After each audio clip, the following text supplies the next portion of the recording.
Hello friends, welcome to my channel. Friends, Indian పాలిటీలో కొన్ని important questions చూద్దాం. ఈ క్వశ్చన్స్ చూసే ముందు ఇండియన్ పాలిటీకి సంబంధించి part 1, part 2, part 3, part 4, part 5 videos కూడా చేయడం జరిగింది. వీటికి సంబంధించిన లింక్స్ కింద డిస్క్రిప్షన్లో ప్రొవైడ్ చేశాము. అలాగే తప్పకుండా ఈ వీడియోస్ని కూడా మీరు చూడాల్సి ఉంటుంది. ఈ వీడియో చూసే ముందు ఒక లైక్ చేసి కామెంట్ చేయండి. అలాగే ఛానల్ని ఫస్ట్ టైం విజిట్ చేసినట్లయితే హర్షాస్ ఇన్ఫో యూట్యూబ్ ఛానల్ని సబ్స్క్రైబ్ చేసుకొని పక్కనున్న బెల్ ఐకాన్ని ప్రెస్ చేయండి. భారత రాజ్యాంగంలో 21వ భాగంలో ఆర్టికల్ 371లో ఎన్ని రాష్ట్రాలకు ప్రత్యేక అంశాలను కల్పించారు? 8, 10, 12, 14. ఈ క్వశ్చన్కి కరెక్ట్ ఆన్సర్ ఆప్షన్ 3, 12. ఈ క్వశ్చన్కి ఎక్స్ప్లెనేషన్ ఏంటంటే, భారత రాజ్యాంగంలో 21వ భాగంలో ఆర్టికల్ 371 నుంచి 371J వరకు 12 రాష్ట్రాలకు సంబంధించి వివిధ అంశాలకు ప్రత్యేక రక్షణలను కల్పించారు. ఇందులో ఉన్న రాష్ట్రాలు మహారాష్ట్ర, గుజరాత్, నాగాలాండ్, అస్సోం, మణిపూర్, ఆంధ్రప్రదేశ్, గోవా, కర్ణాటక, సిక్కిం, మిజోరాం, అరుణాచల్ ప్రదేశ్ మరియు తెలంగాణ. వాస్తవానికి రాజ్యాంగం అమల్లోకి వచ్చినప్పుడు వీటి గురించి ప్రస్తావన లేదు. కానీ ఈ రాష్ట్రాలు ఏర్పడే సందర్భంలో వివిధ సందర్భాల్లో వెనుకబడిన ప్రాంతాల రక్షణ, అభివృద్ధికి సంబంధించిన అంశాలు, ఆయా రాష్ట్రాల్లోని గిరిజన ప్రజల సాంస్కృతి రక్షణ అంశాలు, ఉద్యోగాల నియామకాలలో వెనుకబడిన ప్రాంత ప్రజలకు ప్రత్యేక అవకాశాలు వంటి అంశాలను ఇందులో పొందుపరిచారు. ప్రస్తుతం భారతదేశంలో శాసనసభలు ఉన్న కేంద్రపాలిత ప్రాంతాలు ఎన్ని? 1, 2, 3, 4. ఈ క్వశ్చన్కి కరెక్ట్ ఆన్సర్ ఆప్షన్ 3, 3. ఈ క్వశ్చన్కి ఎక్స్ప్లెనేషన్ ఏంటంటే, ప్రస్తుతం దేశంలో 28 రాష్ట్రాలు, 9 కేంద్రపాలిత ప్రాంతాలు ఉండగా అందులో 3 కేంద్రపాలిత ప్రాంతాలకు ప్రత్యేకంగా శాసనసభలు ఉన్నాయి. అవి ఢిల్లీ, పుదుచ్చేరి, జమ్మూ అండ్ కాశ్మీర్. ఇటీవల నరేంద్ర మోదీ ప్రభుత్వం జమ్మూ కాశ్మీర్ రాష్ట్రాన్ని 2గా విభజిస్తూ కేంద్రపాలిత ప్రాంతాలుగా మార్చింది. అవి జమ్మూ కాశ్మీర్ శాసనసభ ఉన్న కేంద్రపాలిత ప్రాంతంగా, లద్దాఖ్ శాసనసభ లేని కేంద్రపాలిత ప్రాంతంగా ఉంటుంది.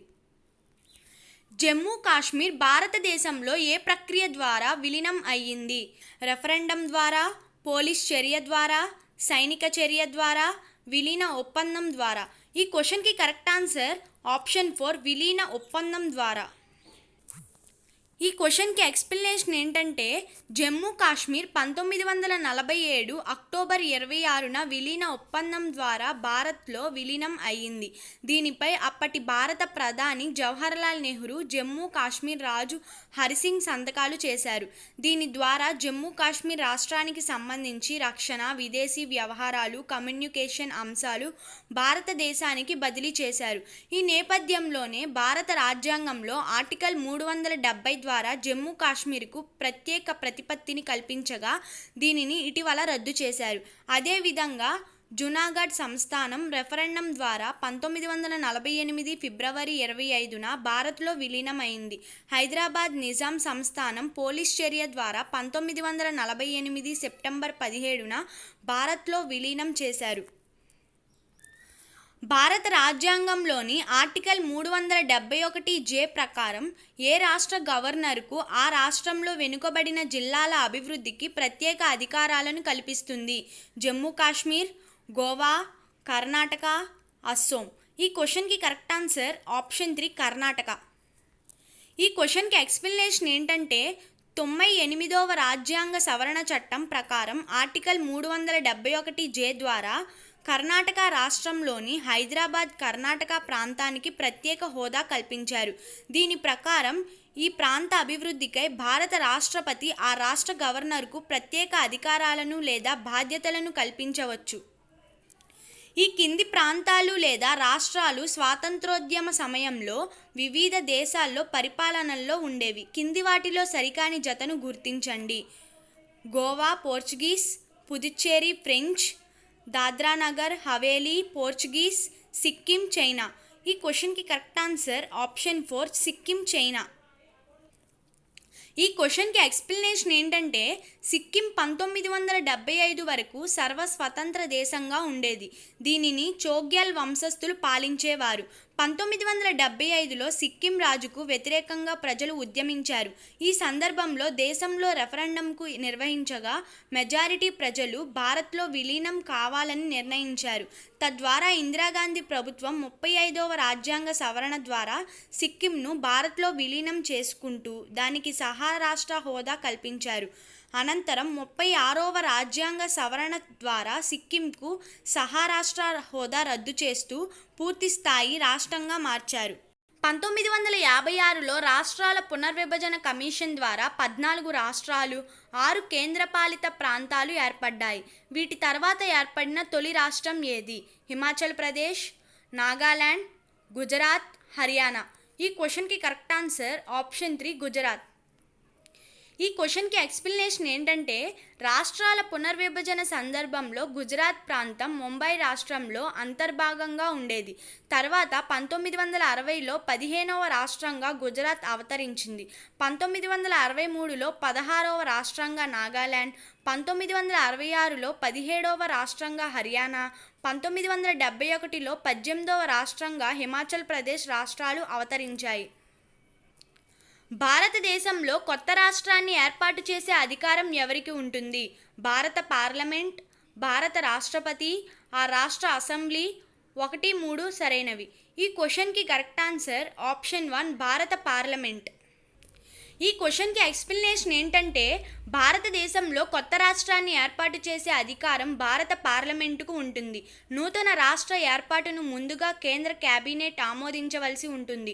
తర్వాత దానికి అనుగుణంగా కేంద్ర హోంమంత్రి బిల్లును రూపొందిస్తాడు. ఈ బిల్లును పార్లమెంట్ ఉభయ సభల్లో దేనిలోనైనా ప్రవేశపెట్టవచ్చు. దీనిని ప్రవేశపెట్టే ముందు రాష్ట్రపతి అనుమతికై పంపవలసి ఉంటుంది. అప్పుడు రాష్ట్రపతి ఆ బిల్లుని సంబంధిత రాష్ట్ర అసెంబ్లీకి పంపిస్తారు. ఆ రాష్ట్ర అసెంబ్లీ ఆ బిల్లుని ఆమోదించినా లేదా తిరస్కరించినా కేంద్ర హోంమంత్రి దానిని పార్లమెంట్లో ప్రవేశపెట్టవచ్చు. అప్పుడు పార్లమెంట్ ఉభయ సభలు సాధారణ మెజారిటీతో ఆమోదిస్తే రాష్ట్రపతి ఆమోదంతో కొత్త రాష్ట్రాన్ని ఏర్పాటు చేయవచ్చు. ఢిల్లీ మొదటి మహిళా ముఖ్యమంత్రి ఎవరు? షీలా కౌల్, సుష్మా స్వరాజ్, షీలా దీక్షిత్, మార్గరెట్ ఆల్వా. ఈ క్వశ్చన్కి correct answer option 2 Sushma Swaraj. ఈ క్వశ్చన్కి ఎక్స్ప్లెనేషన్ ఏంటంటే ఢిల్లీకి 1952 నుంచి 56 మధ్య ముఖ్యమంత్రి మంత్రిమండలి ఉండేది. 1956లో రద్దు చేయగా మళ్ళీ 1993 నుంచి వీటిని పునరుద్ధరించారు. ఢిల్లీకి 7 ముఖ్యమంత్రులుగా పనిచేయగా అందులో 2 మహిళా ముఖ్యమంత్రులు. మొదటి మహిళా ముఖ్యమంత్రి సుష్మా స్వరాజ్, రెండవ మహిళా ముఖ్యమంత్రి షీలా దీక్షిత్. ఢిల్లీ, పుదుచ్చేరిలో రాజ్యాంగంలోని ఏ ఆర్టికల్ ప్రకారం రాష్ట్రపతి పాలన విధిస్తారు? 355, 356, 239 AB, 239 B. ఈ క్వశ్చన్కి కరెక్ట్ ఆన్సర్ ఆప్షన్ 3 239 AB. ఈ క్వశ్చన్కి ఎక్స్ప్లెనేషన్ ఏంటంటే ఢిల్లీ, పుదుచ్చేరిలలో శాంతి భద్రతలకు విఘాతం కలిగినప్పుడు లేదా రాజకీయ సంక్షోభం ఏర్పడినప్పుడు ఆర్టికల్ 239 AB ప్రకారం రాష్ట్రపతి పాలన విధించవచ్చు. ఇంతవరకు ఢిల్లీలో ఒక్కసారి, పుదుచ్చేరిలో 6 సార్లు రాష్ట్రపతి పాలన విధించారు. అదేవిధంగా రాష్ట్రాలలో రాష్ట్రపతి పాలన ఆర్టికల్ 356 ప్రకారం విధించవచ్చు. ఇప్పటి వరకు అత్యధిక సార్లు రాష్ట్రపతి పాలన విధించిన రాష్ట్రం మణిపూర్. ప్రస్తుతం కేంద్రపాలిత ప్రాంతాల గురించి రాజ్యాంగంలో ఏ భాగంలో ఉంది? 7, 8, 9, 10. ఈ క్వశ్చన్కి కరెక్ట్ ఆన్సర్ ఆప్షన్ 2 8. ఈ క్వశ్చన్కి ఎక్స్ప్లెనేషన్ ఏంటంటే కేంద్రపాలిత ప్రాంతాల గురించి రాజ్యాంగంలో 8వ భాగంలో ఆర్టికల్ 239 నుంచి 241 వరకు ఉంది. వీటిని 1874లో తొలిసారిగా షెడ్యూల్డ్ జిల్లాలుగా పిలిచేవారు. తరువాత చీఫ్ కమిషనర్ ప్రాంతాలు అనేవారు. మౌలిక రాజ్యాంగంలో సి భాగంలో 10 కేంద్రపాలిత ప్రాంతాలు ఉండేవి. 7వ రాజ్యాంగ సవరణ చట్టం ద్వారా సిడి భాగాల ప్రాంతాలను కలిపి 6 కేంద్రపాలిత ప్రాంతాలుగా ఏర్పాటు చేశారు. ప్రస్తుత జమ్మూ కాశ్మీర్, లద్దాఖ్లను కలపడంతో కేంద్రపాలిత ప్రాంతాల సంఖ్య 9కి చేరింది. కింది రాష్ట్రాలను అవి ఏర్పడిన సంవత్సరాలను అనుసరించి వరుస క్రమంలో రాయండి. A Manipur, B Goa, C Punjab, D Sikkim. ABCD, CADB, CDAB, ACDB. ఈ క్వశ్చన్కి correct answer option 2 CADB. Punjab, Manipur, Sikkim, Goa. ఈ క్వశ్చన్కి ఎక్స్ప్లెనేషన్ ఏంటంటే రాష్ట్రాల పునర్విభజన సందర్భంలో 1956లో పంజాబ్ అవతరించగా, మణిపూర్ 1972లో, సిక్కిం 1975లో ఏర్పడగా, గోవా 1987లో రాష్ట్రంగా అవతరించింది. ప్రత్యేక రాష్ట్ర ఏర్పాటు డిమాండ్కు సంబంధించి కింది వాటిలో సరైంది ఏది? కర్బీ ఆంగ్లాంగ్ అస్సోం, మిథిలాంచల్ ఉత్తరప్రదేశ్, కోసాల్ తమిళనాడు, బోడోల్యాండ్ మేఘాలయ్. ఈ క్వశ్చన్కి correct answer option 1 Karbi Anglong Assam. ఈ క్వశ్చన్కి ఎక్స్ప్లెనేషన్ ఏంటంటే కర్బీ ఆంగ్లాంగ్ అనే గిరిజన ప్రాంత జిల్లా అస్సోంలో ప్రత్యేక రాష్ట్రానికే డిమాండ్ చేస్తుంది. మిథిలాంచల్ ప్రత్యేక రాష్ట్ర డిమాండ్ బీహార్, కోసాల్ ప్రత్యేక రాష్ట్ర డిమాండ్ ఒడిశాలో ఉండగా, బోడోల్యాండ్ డిమాండ్ అస్సోం రాష్ట్రానికి సంబంధించినది. పార్లమెంట్ సభ్యుల అనర్హతలకు సంబంధించి కింది వాటిలో కారణం కానిది ఏది? లాభదాయక పదవుల్లో ఉండడం, విదేశాలకు విధేయత చూపడం, ద్వంద్వ సభ్యత్వం, పన్ను బకాయి పడడం.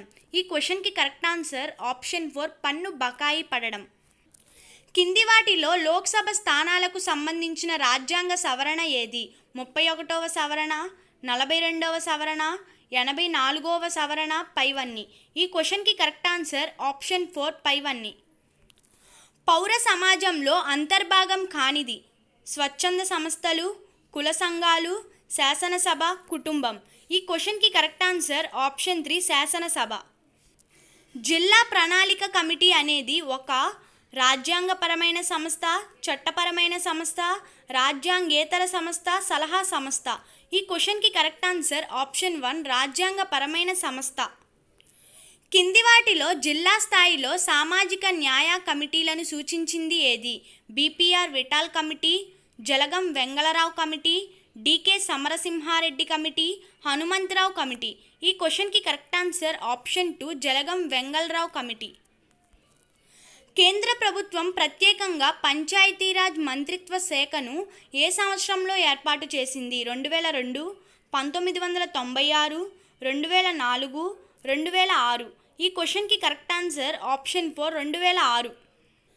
స్థానిక సంస్థల ఎన్నికల్లో కంపల్సరీ ఓటింగ్ పద్ధతిని ప్రతిపాదించిన రాష్ట్రం ఏది? గుజరాత్, ఆంధ్రప్రదేశ్, పశ్చిమ బెంగాల్, తమిళనాడు. ఈ క్వశ్చన్కి correct answer option 1 Gujarat. Block వ్యవస్థను రద్దు చేయడం, జిల్లా పరిషత్కు కలెక్టర్ చైర్మన్గా వ్యవహరించడం, బ్యూరోక్రసీ పాత్రను తగ్గించడం తదితర సూచనలు చేసిన కమిటీ ఏది? Dantwala committee, Ashok Mehta committee, CH Hanumantharao committee, GVK Rao committee. ఈ క్వశ్చన్కి correct answer option 4 GVK Rao committee. ఎన్నో రాజ్యాంగ సవరణ ద్వారా విద్యా హక్కును ప్రాథమిక హక్కుగా 21A నిబంధనలో చేర్చారు? 86వ రాజ్యాంగ సవరణ 2000, 85వ రాజ్యాంగ సవరణ 2002, 86వ రాజ్యాంగ సవరణ 2002, 86వ రాజ్యాంగ సవరణ 2010. ఈ క్వశ్చన్కి కరెక్ట్ ఆన్సర్ ఆప్షన్ 3 86వ రాజ్యాంగ సవరణ 2002. కింది వాటిలో పంచాయతీ విధి కానిది? పారిశుద్ధ్యం, శ్మశానాల నిర్వహణ, విద్యుత్ శక్తి, పర్యావరణ పరిరక్షణ. ఈ క్వశ్చన్కి కరెక్ట్ ఆన్సర్ ఆప్షన్ 3 విద్యుత్ శక్తి. కింది వారిలో ఎవరిపై అవిశ్వాస తీర్మానం పెట్టడానికి అవకాశం లేదు? సర్పంచ్, ఉప సర్పంచ్, మండల ఉపాధ్యక్షుడు, పైవారందరూ. ఈ క్వశ్చన్కి కరెక్ట్ ఆన్సర్ ఆప్షన్ 1 సర్పంచ్. ప్రధానమంత్రులు వారి నినాదాలకు సంబంధించి కింది వాటిలో సరికానిది ఏది? బికారీ హటావో రాజీవ్ గాంధీ, గరీబీ హటావో ఇందిరాగాంధీ, జై విజ్ఞాన్ అటాలీ బిహారీ వాజ్పేయి, బోన్స్ బచావో చంద్రశేఖర్. ఈ క్వశ్చన్కి కరెక్ట్ ఆన్సర్ ఆప్షన్ 4 బోన్సీ బచావో చంద్రశేఖర్. గవర్నర్కు సంబంధించి కింది వాటిలో సరైన వ్యాఖ్య ఏది? పదవి భద్రత లేదు, అభిశంసన చేయడానికి వీలు లేదు, మంత్రిమండలి సలహాను పాటించాలి, పైవన్నీ. ఈ క్వశ్చన్కి కరెక్ట్ ఆన్సర్ ఆప్షన్ 4 పైవన్నీ. డి ఫ్యాక్టో, డి జ్యూర్ అధిపతులు అనే భావన ఎందులో ఉంటుంది? పార్లమెంటరీ వ్యవస్థ, అధ్యక్ష వ్యవస్థ, సమాఖ్య వ్యవస్థ, పైవన్నీ. ఈ క్వశ్చన్కి కరెక్ట్ ఆన్సర్ ఆప్షన్ 1 పార్లమెంటరీ వ్యవస్థ. సుప్రీంకోర్టు, హైకోర్టు న్యాయమూర్తులకు ఏ విషయంలో పోలికలున్నాయి? తొలగింపు, రాజీనామా, స్వతంత్ర ప్రతిపత్తి, పైవన్నీ. ఈ క్వశ్చన్కి కరెక్ట్ ఆన్సర్ ఆప్షన్ 4 పైవన్నీ. కింది వాటిలో భారతదేశంలో స్వతహాగా ఏర్పాటు చేసుకున్న అంశం ఏది? అఖిల భారత సర్వీసులు, పంచాయతీరాజ్ వ్యవస్థ, రక్షిత వివక్ష, పైవన్నీ. ఈ క్వశ్చన్కి కరెక్ట్ ఆన్సర్ ఆప్షన్ 4 పైవన్నీ.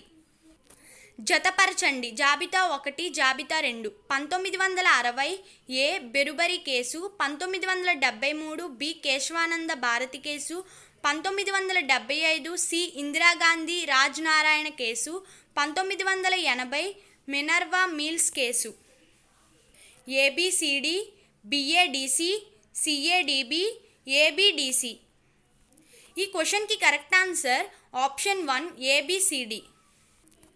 ఒక వ్యక్తి నిర్బంధం చట్టబద్ధమైందా కాదా అని విచారించడానికి అమలు చేసే న్యాయబద్ధమైన పరిహారం ఏది? Habeas corpus, certiorari, mandamus, quo warranto. ఈ క్వశ్చన్కి correct answer option 1 habeas corpus. ఈ వీడియో కనుక మీకు నచ్చినట్లయితే మీ ఫ్రెండ్స్కి షేర్ చేయండి. అలాగే ఒక లైక్ చేసి మీరు ఎన్ని క్వశ్చన్స్కి కరెక్ట్గా ఆన్సర్ చేయగలిగారో కింద కామెంట్ బాక్స్లో కామెంట్ చేయండి. Thanks for watching.